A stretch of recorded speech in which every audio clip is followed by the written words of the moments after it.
Alam mo ba, mahal na ipagkadan.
Her close to me, 'cause I know she breaks so easy.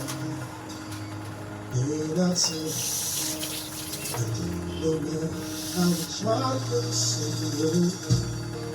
She's just beauty. Oh, maybe someday I could go in a month to a servant again. Dito aking puso. Bakit biglang nagbago? Ako'y sabi sa ganda na ba? Lagi ko sa'yo, bakit ka ngayon ang bigla? Natakot ba kung sino ka? Siya ang tulungan ka, ay siya ang sumili ba? Sino ka? Siya ang tulungan ka, ay siya ang sumili ba? Ang tira, ay sino ka? Sino ka? Ay siya ang sumili ba? Tira, sino ka? Ay siya ang sumili ba? Tira, ay lang ako. Sino ka? Ay siya ang sumili ba? Tira, ay lang ako.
Init ngayong elimination round.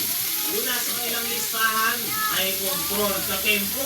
Umpisa pa lang, kailangan agad nilang maipakita yung kanilang strong start. Umpisa pa lang ay huwag na nilang pabueluhin ang TNT o Pantiga. Sa ganoon ay mas madali nga nilang makokontrol ang tempo ng laro. At kung titignan nyo yung lineup ng dalawang kupunan, ay mas lamang ngayon ang TNT Tropang Liga pagdating sa front court position ng TNT sa loob ng painted area. Ang kailangan nilang gawin ay bilisan ang tempo ng laro dahil dyan na bagay yung masalukuyang lineup ng Barangay Ginebra.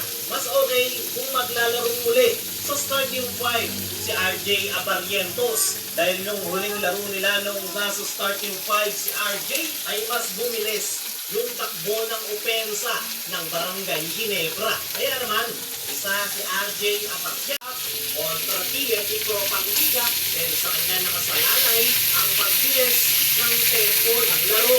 Pangalawa, sa kailangang gawin ng Barangay Ginebra ay i-expect na maglalaro si Jordan Heading.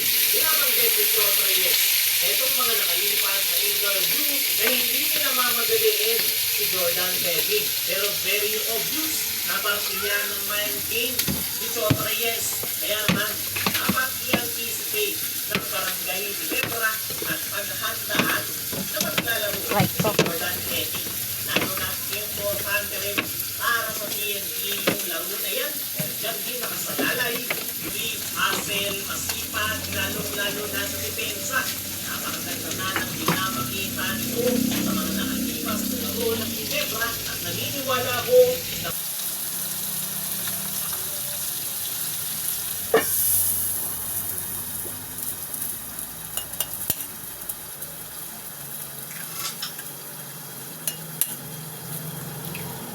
Hi guys, welcome to Crusher B Appliances Trading. If you're looking for everyday use for speaker, yung pwede mong dalhin kahit saan, and syempre pwede mong dalhin sa bahay mo. Eto guys, meron tayo dito yung JBL Party Box Club 120. So, this is portable speaker kasi meron siyang built-in battery. And check the handle guys. Ang playing time niya guys, kung music lang is up to 12 hours. Ang charging time naman niya is 3.5 hours. But syempre, kung nasa bahay ka at ayaw mong gamitin yung battery, pwede mo na siyang i-direct sa outlet. So, dito yung kanyang 120 volts na outlet. Number 3. Ay, kumpletong tostadong tilapia. Napakasarap nito, lalo na kapag humalo na yung itlog na pula sa gata. Talaga namang mapaparami ka ng kain kapag ganito kasarap ang ulam mo. Ganito nga pala yung ginawa kong pagluluto. Pinrito ko muna dito ng tostado. kailangan natin pahinga ng maga. Biyahe na parang business class, malapit ang barangada ang bagong